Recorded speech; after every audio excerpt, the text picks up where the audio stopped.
할렐루야, 감사합니다. 이제는 욥기 32장을 우리가 공부하겠습니다. 자, 욥기 31장까지는 엘리바스와 빌닷과 소발에 대한 욥의 또한 답변이었죠. 거기다가 욥의 독백이 함께 실려 있던 내용들이 이제 31장까지 전개됐다면 이제는 엘리후가 등장하게 됩니다.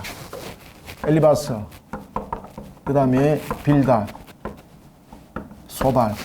우리가 나이가 많은 엘리후가 그 이야기를 하거든요. 모든 발언에 대해서는 항상 나이 순서대로 발언을 한다. 그랬을 때에 엘리바스와 빌닷과 소발은 나이 순서로 아마 이 발언을 한 것 같습니다. 그리고 욥이 이들과 하나의 논쟁을 벌이게 되는데 엘리바스와는 3번, 빌닷과는 3번, 소발과는 2번입니다. 자, 이 속에 욥이 혼자 이제 이 엘리바스 빌닷과 소발에 관한 부분들뿐이 아니라 전체적인 부분에 자신의 입장을 대변하기도 하고 또는 항변하기도 합니다. 그렇죠? 이런 속에 한 사람이 있었는데 그가 바로 엘리후입니다. 엘리후는 자기가 입으로 말합니다. 왜 자기가 지금까지 발언을 안 했는가 하면은 엘리바스와 빌닷과 소발보다 또 나이가 어리기 때문에 자기가 묵묵히 듣고 있었는데 가만히 들어보니까 이들이 욥에 대해서 정확하게 그것을 지목하지 못하더라라는 것입니다. 그러니 내가 나서지 아니할 수 없다 이러면서 화를 내면서 등장하는 것이 있는데 오늘 이 장면입니다. 32장 엘리후가 드디어 이제 등장하게 되는 것입니다. 자, 그러면 이 엘리후가 등장하게 되었던 가장 큰 이유는 무엇인가 하면은 지금 앞에 이미 전개됐던 엘리바스 빌닷과 소발에 관한 부분에 대해서 그들이 욥에게 제시하고 있는 것들이 너무나도 이렇게 주먹구식으로 제시가 되고 있다는 것이죠. 명확하게 욥에 대해서 그 심령을 찌르지 못하고 있다는 부분에서 그가 분개하였고 그리고 자신이 여기에 대해서 자신의 생각에 대한 부분들을 이제 전하게 되는데 이 속에 엘리후가 이제 등장하면서 하나님께서 책망을 하실 때에 분명히 하나님께서 나중에 38장에서 책망을 나중에 이후에 책망을 하거든요. 엘리바스와 빌닷과 소발은 책망하지만 엘리후는 책망을 하지 않아요, 여러분들. 그랬을 때에 이 엘리후가 누구였는가, 뭐 천사였는가, 뭐 이런 이야기도 합니다만은 실질적으로 이제 엘리후가 천사가 아니라는 것은 오늘 본문에서도 등장하고 있고 그리고 또한 엘리후가 하나님의 그 입장을 또한 대변하는 입장도 아닙니다. 엘리후 또한 이 또한 인과응보 신앙 속에서 그 내용들을 전개해 나가고 있는 것을 봅니다. 그렇지만 욥이 엘리후와는 여기서 논쟁이 일어나지 않습니다. 엘리후가 욥에게 말을 하고 난 뒤에 38장에서 하나님께서 바로 등장합니다. 하나님께서 바로 등장해서 42장까지 그 내용이 이어지는 것을 볼 수 있습니다. 자, 그러면 이제 32장부터 엘리후가 굉장히 길게 이야기하죠. 그죠? 엘리후가 32장, 33장, 34장, 그 다음에 35장, 36장, 37장 이렇게 내용들이 쭉 전개되는 것을 우리가 이제 볼 수가 있습니다. 32장에서부터 37장까지 내용이 전개되는 것을 우리가 볼 수가 있습니다. 자, 그러면 32장 1절부터 텍스트를 통해서 보겠습니다. 욥이 자신을 의인으로 여김으로 그 세 사람이 말을 그치니 여기서 그 세 사람 누구죠? 그렇죠. 엘리바스와 빌닷과 소발입니다. 그러면은 자, 여기서 그들이 왜 말을 그쳤을까요? 말을 그친 이유는 2가지 의미가 있죠. 첫 번째는 기가 차다는 이야기. 그죠? 우리가 왜 대체로 보면은 기가 차면은 말문이 막힌다 그러잖아. 그죠? 그래서 여기서 말을 거치니라는 것은 첫 번째 기가 찬다는 이야기죠. 지금 욥이 한 이야기가 자체가 이 어디로부터 이게 간출해 나가야 될지 말이 되지 않는다는 겁니다. 그게 기가 찬다는 이야기죠. 그 다음에 2번째는 자신들이 더 이상 욥에 대해서 반격할 만한 그러한 하나의 지혜를 가지고 있지 못하다는 자신들의 한계를 나타내고 있습니다. 그래서 여기서 거치니라는 것은 거쳤다는 것은 2가지를 말하고 있는데 첫 번째는 욥을 바라보는 입장, 그 다음에는 2번째는 자신들의 입장입니다. 욥을 바라볼 때는 그가 말하는 것이 기가 찬다는 거죠. 여러 가지 말들이 이게 가장 찬다는 이야기입니다. 그러면서 자신들의 내용들 속에서는 더 이상 자신들에게는 욥을 향해서 반론을 제시할 만한 그런 지혜를 가지고 있지 못하다는 자신들의 무엇을 바라봤겠습니까? 그렇죠. 자신들의 한계. 이런 부분들을 통해서 거치니 말을 더 이상 할 수 없었다는 겁니다. 이때에 한 사람이 등장합니다. 그래서 여기 엘리후는 앞에도 제가 말씀드렸던 것처럼 천사 아니죠, 그죠? 여기서 보면은 여기에 대해서 그가 어느 자녀 어떤 사람인가를 그가 족보를 통해서 이미 설명을 하고 있습니다, 그죠? 그럼 천사 같으면 여러분 이런 족보를 가지고 설명하겠습니까? 아니잖아, 그죠? 그래서 혹이나 여러분들이 뭐 엘리후는 그 옆에 있던 천사였다 이런 소리를 혹이나 누가 하는 이야기였으면은 이 2절을 가지고 반드시 여러분들이 반전을 하셔야 됩니다. 그리고 2절뿐만 아니라 여기에 대해서도 또한 여러 가지 부분들을 쭉 내용을 정리해 놓은 것도 보면은 결코 그렇지 않다는 것을 알 수가 있습니다. 참고하시고요. 자, 2절 봅니다. 람 종족. 분명히 보십시오. 람 종족이라 그랬잖아, 그죠? 람 종족 부스 사람 벨라겔의 아들 엘리후가. 자, 여기서 엘리후는 어떤 뜻입니까? 엘리, 그죠? 하나님이죠. 여기서 이제 그 엘리후라는 이름을 우리가 이제 보면은 굉장히 신앙 속에서 자라왔던 가정의 자녀였다라고 이렇게 볼 수가 있는 거죠. 여기서 엘리후라는 것은 우리가 이제 일반적으로 나의 하나님이죠, 그죠? 하나님인데 하나님이 어떤 하나님이라고요? 나의 하나님. 그래서 엘이 여러분들 이게 그 하나님이지 않습니까? 그래서 어떤 하나님? 그렇죠. 나의 하나님. 이것이 엘리후의 이름의 뜻입니다. 엘리후가 화를 내니 그가 욥에게 화를 내면 욥이 하나님보다 자기가 어렵다 함이요. 자, 여러분들 그 욥이 하나님보다 자기가 어렵다고 말한 사실은 아니죠, 그죠? 하나님께서 이 분명히 공의로움도 인정했죠, 그죠? 하나님의 공의로 인정했는데 하나님께서 자신이 죄로 적용하지 아니할 그런 젊었을 때를 소급 적용하여서 자신에게 이와 같이 하나의 그 지금 모든 그 모습 속에서 저주가 임했다라는 부분에서는 하나님의 공의는 인정하지만은 이 부분들이 좀 그 적용 부분들이 잘못됐다는 것이죠. 그 속에 하나님의 고의성은 없는지, 그죠? 고의성은 없는지. 그러니까 그것을 법정에서 밝혀달라는 것이었죠. 그런데 법정에서 밝혀달라는 부분인데 하나님께서 계속해서 응답하지 않았을 뿐인 거죠. 그러면서 욥은 우리가 31장에서도 보면은 10가지의 사례를 통해서 자신은 세상으로부터도 죄를 범하지 않았다는 것을 10가지 사례를 통해서 그 내용들을 증거하고 있었죠. 그죠? 그것을 우리가 앞 시간에 공부했죠. 자, 이런 부분들을 엘리후는 뭐라고 보는가 하면은 하나님보다도 자기가 어렵게 지금 여기고 있다는 것으로서 지금 받아들였다는 거죠. 이것도 엘리후가 지금 잘못 받아들이고 있는 거죠. 그죠? 욥은 결코 자신이 하나님보다 더 어렵다고 말한 사실 없어요, 여러분들요. 그래서 자신에 대한 어떤 이런 부분에 대해서 잘못 적용했다든지 아니면 하나님이 나를 괘씸죄를 적용시켜서 소급 적용할 수도 있는데 하나님께서 응답을 안 하니까 그 확인이 되지 않잖아요. 그러나 그 사실에 대해서 확인을 해달라는 거지 않습니까? 그렇기 때문에 하나님을 법정으로 법정으로 욥이 하나님을 호출했던 것을 우리가 앞에서 내용을 봐왔죠, 그죠? 그런데 이것을 엘리후는 하나님보다도 자기가 어렵다라는 것으로 받아들였다는 거죠. 그래서 우리가 사람을 보면은 항상 보면은 상대적인 측면에서 자기가 듣고 싶은 쪽으로 듣는 것 같아요, 그죠? 자기가 듣고 싶은 쪽으로 듣는 것 같아요. 자, 봅시다. 그래서 욥이 하나님보다 자기가 어렵다 함이요. 3절. 또 새 친구에게 화를 내면, 자, 그러면 새 친구에게 왜 화를 냈을까? 봅시다. 그들이 능히 대답하지 못하면서도 욥을 정죄함이라. 자, 여기서 이제 능히 대답하지 못한다는 것은 그들이 지혜자로서 욥을 지혜를 통해서 욥을 바로 가르치지 못했다는 하나의 책망이 주어지는 것이죠.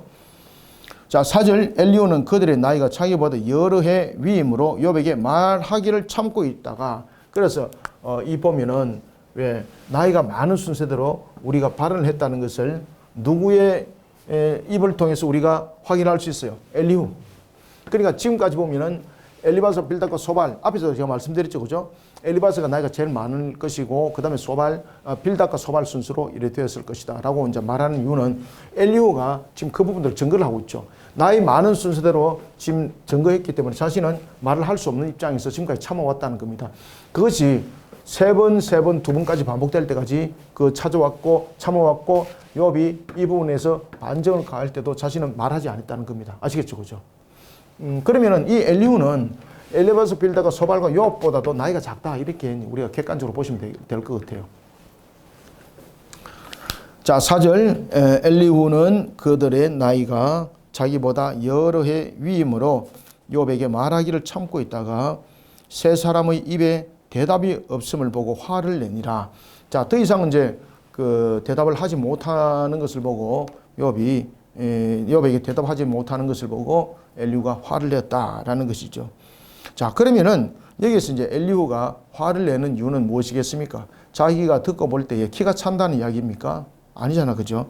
지혜자로서의 그 사명대를 감당할 때, 제가 이제 인과응보 신앙에 대해서 다시 한번 되돌려 봅시다. 제가 이제 서두에 그 이미 1장부터 시작할 때 특히 이제 인과응보 신앙 속에서 엘리바스와 빌닷과 소발이 등장한 이유를 설명해 드렸죠, 그죠? 왜냐면은 지혜자들이 그 소문을 들었을 때에 그 현장에 가서 그것을 깨닫게 하고 알게 하지 못한다면은 그 책임은 그렇죠. 그 지혜자들에게 돌아가는 것입니다. 그러면은 엘리후의 입장도 마찬가지죠. 인과응보적 측면에서 이 부분들을 바르게 세우지 못한다고 여겼을 때는 자신들에게 그 하나의 그 화가 온다고 이렇게 볼 수가 있는 거죠. 그래서 엘리후가 등장한 겁니다. 그냥 개나게 끼어드는 것 아닙니다. 그죠? 이게 전부 다 인과응보적 그 사상적 기조를 가지고 이 부분들이 개입됐다. 이렇게 보시면 딱 맞습니다.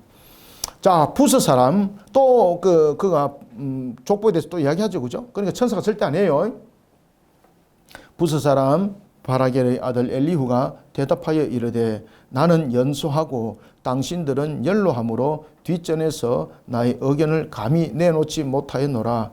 내가 말하기를 나이가 많은 자가 말할 것이요 연륜이 많은 자가 지혜를 가르칠 것이라 하였노라. 그래서 엘리후는 연장자 앞에서 취했던 자신의 행동, 거듭된 심사숙고에 따라서 지금 자신이 발언을 한다는 이야기죠. 그랬을 때에 또한 이 발언은 자신이 듣고만 있어서 되는 문제가 아니죠. 자신 또한 스스로 지혜자라고 여겼고 그래서 욥에게 무언가를 전하기 위해서 나타난 것 아니에요, 그죠? 그런 입장에서 방관해서는 또 안 되는 거죠. 따라서 인과응보적 측면에서 욥을 이제 지적을 하기 시작하는 거죠. 그때 지적을 할 때에 자, 욥을 지적하기 위해서는 먼저 엘레스와 빌닷과 소발에 대한 부분들을 지적을 하고 들어가야 된다는 거죠. 왜? 그러지 않으면 계속해서 이 사람들이 또 반증을 한다는 이야기죠. 그래서 이렇게 지적을 하고 이들이 받아들이는 것으로 스톱이 딱 되는 거예요. 그리고 이제 엘리후가 계속해서 욥에 대해서 반증을 하게 되는 것입니다. 자, 8절 그러나 사람의 속에는 영이 있고 전능자의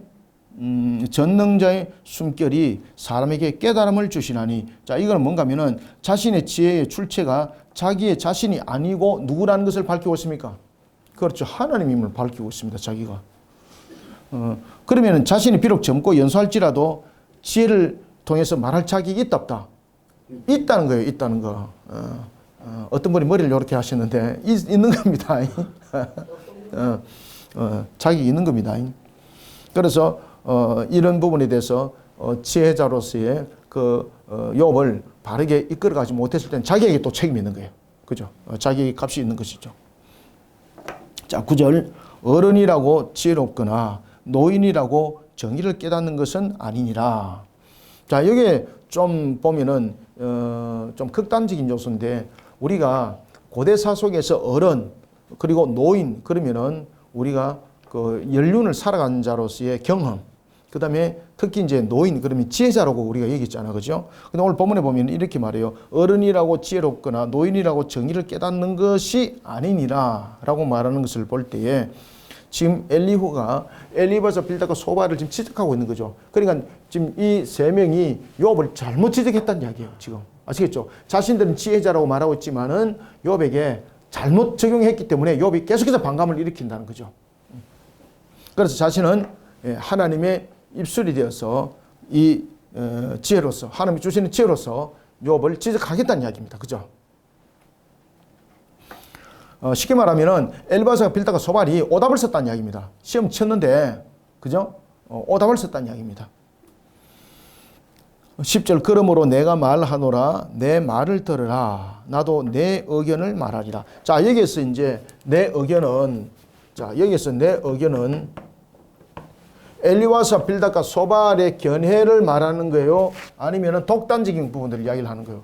자, 여기서 내 의견이라는 것은 지금까지 엘리바스와 빌닷과 소발이 말해왔던 것을 전부 다 전면 부인하고 시작해야 된다는 겁니다. 그죠? 왜냐하면 지금 엘리바스와 빌닷과 소발이 욥에 대해서 지금 잘못 지적을 했다는 거죠. 그래서 앞에서 뭐라고 말하고 있습니까? 그렇죠. 어른이라고 지혜롭거나 노인이라고 그렇지 정의를 깨닫는 것은 아니라고 말하잖아요. 그러면은 여기에서 엘리후가 내 의견을 말하는 것이라는 것은 엘리바사, 빌닷과 소발과 견해가 같지 않다는 이야기입니다. 그리고 이들의 견해가 만약에 같으면은 그 엘리후는 더 이상 말할 필요가 없는 거죠. 그러면 엘리후가 여기서 말할 이유가 조건이 생긴 것은 엘리바사, 빌닷과 소발이 지금 잘못된 지적을 했기 때문에 반드시 자기가 이 부분을 짚고 넘어가야 된다는 이야기입니다. 그래서 엘리바사, 빌닷과 소발을 책망하고 그리고 자신이 욥에게 말을 한다는 거죠. 그때 내 의견을 말하겠다는 거예요. 내 의견. 여기서 내 의견은 뭐 자신이 가지고 있는 어떤 능력 속에 말하는 것이 아니었고 자신이 앞에서 이런 말을 했죠. 나는 누구의 말을 하는 사람, 누구의 입이라고요? 그렇죠. 하나님의 말씀을 가지고 내가 너에게 말을 하겠다라는 것을 통해서 지금 엘리바사, 빌닷과 소발도 책망하고 그다음에 자신의 그 말은 한 인간의 개인적인 사사로움을 통해서 말하는 것이 아니다라는 것을 말을 하고 있는 겁니다. 자, 그러므로 내가 말하노라 내 말을 들으라 나도 내 의견을 말하리라. 11절 보라 나는 당신들의 말을 기다렸노라. 당신들의 설기와 당신들의 말에 귀 기울이고 있으노라. 자, 여기서 이제 앞에 있는 엘리바사, 빌닷과 소발에 대한 부분들을 몽땅 사질러서 지금 이야기를 하고 있는 거죠. 자, 12절 내가 자세히 들은즉 당신들 가운데 욥을 꺾어 그의 말에 대답하는 자가 없도다. 여기서 욥을 꺾어라는 것은 욥의 잘못을 지금 입증하는 겁니다. 그죠? 여기서 꺾어라는 것은 그 뭐 고집을 꺾는 것이 아닙니다. 여기서 꺾어라는 것은 잘못을 입증해야 되는 겁니다. 잘못을 입증하는 겁니다. 그러니까 이것이 어떤 개인적인 생각 속에서 일어날 문제가 아니라는 것이죠. 그러면은 잘못을 입증하려면은 분명한 근거가 있어야 되잖아, 그죠? 근거. 그러니까 엘리바사와 빌닷과 소발은 지금 욥에 대해서 지적을 하고 있을 때에 분명한 근거를 가지고 이 일들을 진행한 것이 아니라 그 자신들의 그냥 생각적인 추상적인 내용을 가지고 이 문제들을 접근해 들어왔다는 겁니다. 그래서 자신이 나설 수밖에 없다는 것이죠. 12절 내가 자세히 들은즉 당신들 가운데 욥을 꺾어 그의 말에 대답하는 자가 없도다. 자, 그러면 어찌해야 되는가? 13절을 이렇게 말합니다. 당신들이 말하기를 우리가 진상을 파악했으나 여러분 진상은 무엇입니까? 그것이 사실에 일어났던 상황들 이것을 우리가 진상이라고 그러잖아. 그죠? 그러면 진상이라는 것은 분명한 우리가 증거물도 있어야 되는 것이고 그 모든 부분에서 입증이 돼야 될 문제지 않습니까? 그죠? 그것을 우리가 진상이라고 말하거든요. 자, 여기서 이렇게 말해요. 당신들이 말하기를 우리가 진상을 파악했으나 그를 추궁할 자는 하나님이시요 사람이 아니라 하지 말지니라. 이게 뭔 말인가 하면은 자신들은 지금까지 변명만 했다는 겁니다. 변명. 그래서 지금 그 엘리후는 엘리바사, 빌닷과 소발에 대해서 그냥 변명만 하는 거야. 그러니까 욥에 대해서 욥도 변명하고 있고 전부 다 변명하는 것에 불과하더라라는 것입니다. 그러니까 쉽게 말하면은 그냥 진상은 실질적인 것은 그냥 내놔놓고 그냥 전부 다 헛된 바퀴만 돌고 있다는 이야기입니다. 그러니까 욥에 대해서 바르게 세우지 못한 이유가 바로 그곳에 있었다는 것이죠. 그런 그릇된 자세를 변명하는 그런 그릇된 자세를 취하도록 계속해서 이들이 헛바퀴를 돌리니까 욥도 헛바퀴를 돌린다는 이야기죠. 그래서 이제 내가 이 부분들을 바르게 세워 나가겠다는 겁니다. 자, 14절. 그가 내게 자기 이론을 제기하지 아니하였으니 나도 당신의 이론으로 그에게 대답하지 아니하리라. 다시 말하면은 욥과 논쟁을 세 사람처럼 자기 주관적이고 감정적으로 객관적으로 하지 않겠다는 겁니다. 어떻게 하겠다는 겁니까? 그렇죠. 공정하게 논쟁하겠다는 겁니다. 공정하게. 여기서 지금 강조되는 것이 무엇입니까? 객관성과 공정성입니다. 그러면은 엘리바사, 빌닷과 소발은 어떻다는 겁니까? 객관성이 있었다는 이야기가 없었다는 이야기요. 앞에 그렇지. 앞에도 진상에 대해서 이야기를 하고 있잖아, 그죠? 그러면 다시 말하면은 이들은 욥과의 논쟁에 대해서 자기들 주관적이고, 그렇죠? 이 주관적인데 자기들 주관이에요. 자기들 주관과 감정으로 했다는 거죠. 특히 이제 감정으로 등장했던 부분에 대해서는 어떤 내용들이 등장했습니까? 욥을 뭐라고 말했습니까? 그렇죠. 욥을 악인이라 그랬죠. 욥을 악인. 그러고 난 이제 감정이 개입되다 보니까 욥도 엘리바사 빌다가 소바를 향해서 또 악이라 그러고 서로가 서로 간에 그런 감정이 개입됐다는 그런 부분들.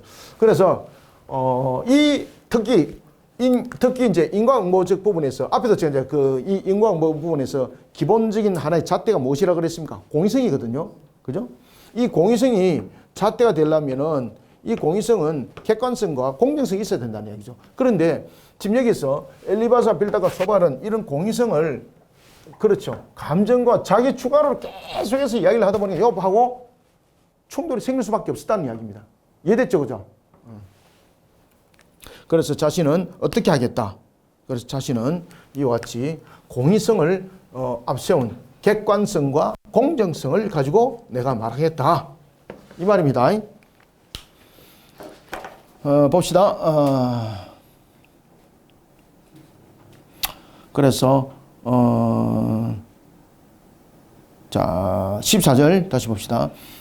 그가 내게 자기 이론을 제기하지 아니하였으니 나도 당신들의 이론으로 그에게 대답하지 아니하겠다. 이 말은 무슨 말이라고요? 당신들 이론은 어떤 내용이었습니까? 그렇죠. 자기 주관, 감정적. 나도 당신들처럼 이렇게 안 하겠다는 겁니다. 그러면 어떻게? 나는 공의성을 가지고 말하겠다. 그럼 그 공의성은 어떻다? 그렇지. 객관성과 공정성을 가지고 내가 이것을 논하겠다. 이것이 자신이 말하고자 하는 뜻이었다라는 겁니다. 자, 15절 그들이 놀라서 다시 대답하지 못하니 할 말이 없음이었더라. 자, 그들이 더 이상 말할 수가 없습니다. 왜 그런가 하면은 이 자기 주관적 부분들과 감정을 앞세웠던 부분들 이미 자신들도 느꼈을 것 아니에요. 그죠? 그러니까 이 엘리후의 이 말에 이미 공의성을 잃어버린 인과응보 부분에서 이 잘못하면 엘리바사 필드가 소발 자신들에게 전부 다 모든 또한 그 값이 돌아가게 되니까 자신들이 얘기했을 때 할 말이 없는 거죠. 딱 수없다 하는 거죠. 자, 그래서 그들이 놀라서 다시 대답하지 못하더라 라고 말을 하고 있는 겁니다. 자, 16절 당신들이 말 없이 가만히 있어서 다시 대답하지 아니한 적 내가 어찌 더 기다리라. 자, 여기서 보세요. 자, 이 부분에 대해서 엘리바스가 빌닷과 소발이 지금 욥과 지금 논쟁이 아니에요. 지금 여기서는 엘리후와 엘리바스가 빌닷과 소발의 내용이에요. 그죠? 여기서는 욥이 지금 대화 속에서 들어올 내용이 아니에요. 자, 여기서 만약에 엘리후가 엘리바스와 빌닷과 소발이 너의 말이 맞지 않다라고 말한다면 여기에서 해결을 먼저 해야 돼요. 여기에서 해결하여서 엘리후가 아니면은 엘리바스 빌닷과 소발이 다시 이야기하는 거예요. 그런데 엘리바스 빌닷과 소발이 엘리후의 말을 듣고 보니까 자신들이 말이 엘리후에게 반정을 내세울 수 있는 인과응보적 부분에서 반정을 내세울 수 있는 그런 하나의 내용이 아니었어요. 그런데 엘리후의 내용에 대해서 반정을 할 수도 없음에도 불구하고 그들이 어거지로 반정을 했다. 그죠? 그러면 이 속에 또 자기 주관이 들어오게 돼 있고 또 감정이 들어오게 되는 거잖아요. 그럼 나중에 어떻게 되는 겁니까? 나중에 자신들이 그렇죠. 그 잘못에 대한 그 값을 자신들에게 묻게 되는 겁니다. 그러니까 여기서 스톱하는 거죠. 자, 여기서 스톱하니까 이제 엘리후는 여기 대해서 엘리바스과 빌닷과 소발의 논쟁이 아니잖아요. 그죠? 이들과의 속에서 이제 하나의 선수가 교체된 역할들을 하고 있는 거죠. 그래서 엘리후가 이제 욥에게 직접 이야기를 하게 되는 동기가 그 속에서 일어나는 겁니다. 만약에 엘리바스와 빌닷과 소발이 엘리후의 말에 대해서 반정이 있을 수 있으면은 이 문제는 엘리후가 욥에 대해서 이야기하기 전에 이 네 사람의 문제를 먼저 해결하고 들어가야 되는 거예요. 그래서 이 세 사람의 문제를 먼저 잠식시켜야 되는 부분에서 엘리후가 이들에게 지금 욥을 향해서 제시하고 있었던 것이 잘못됐던 것을 이렇게 검증을 할 때 핵심적인 것을 탁 던진 거죠. 이게 뭡니까? 당신들은 지금까지 자기 주관적으로 말했다. 그 다음에는 감정적으로 말했다. 그러니까 당신들은 공의성이 있답다. 없기 때문에 지혜자로서 잘못된 사람을 지적할 수 있는 요건이 있답다. 없다. 여기에 대해서 엘리바스와 빌닷과 소발이 반정을 해야 돼요. 반정할 내용이 없었어요. 그러니까 입을 닫더라. 그러니까 엘리후가 이제 당신들이 입을 닫았으니 이제 내가 말하겠습니다. 순서가 이렇게 된 겁니다. 이게 처음부터 절차가 있습니다. 자, 15절 봅시다. 그들이 놀라서 다시 대답하지 못하니 할 말이 없음이었더라. 당신들이 말 없이 가만히 서서 다시 대답하지 아니한즉 내가 어찌 더 기다리랴. 나는 내 본분대로, 여기서 본분은 무엇입니까? 하나님께서 자신에게 주신 지혜입니다. 여기서 본분은 무엇이죠? 그렇죠. 하나님께서 자신에게 준 지혜라고 말하는 겁니다. 하나님께서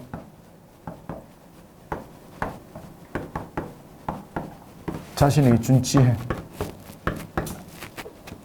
이것을 본분이라고 말하는 겁니다. 엘리후가. 지금 엘리후의 이야기입니다.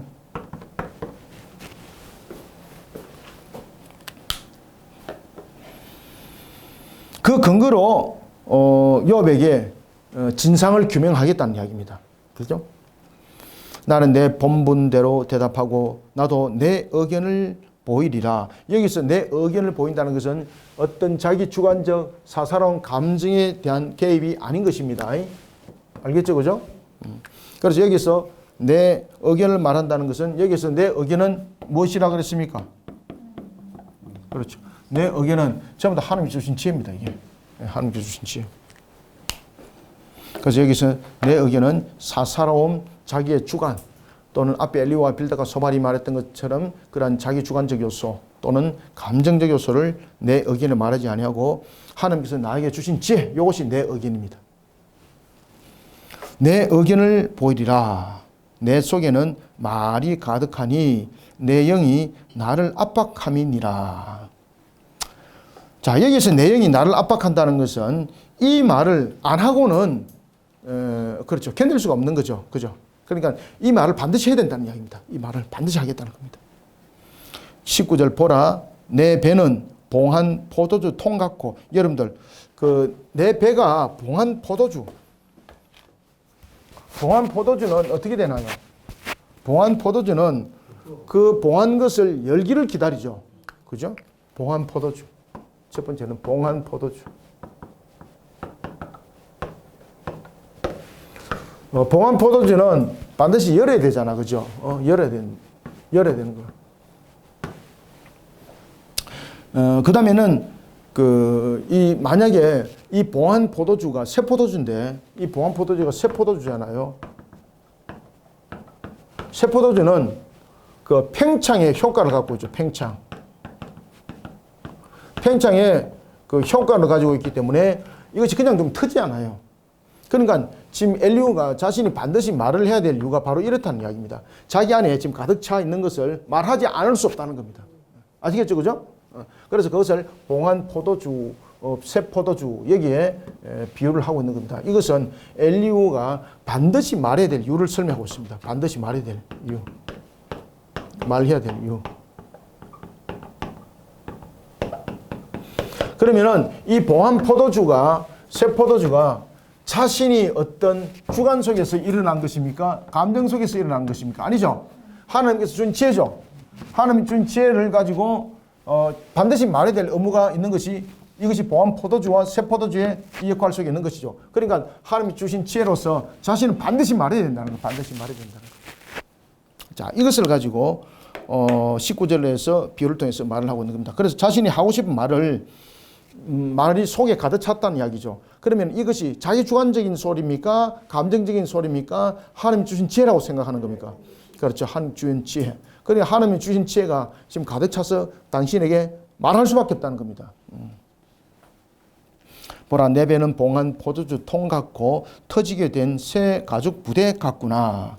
내가 말을 하여야 시원할 것이라. 내 입을 열어 대답하리라. 자, 여기서 무슨 자신의 감정을 말하는 것 아닙니다. 그죠? 하나님이 주신 것이 이 속에 가득하기 때문에 쏟아내야 된다는 것이죠. 21절 나는 결코 사람의 낯을 보지 아니하며 사람에게 영광을 돌리지 아니하리니. 22절 이는 아첨할 줄 알지 못함이라.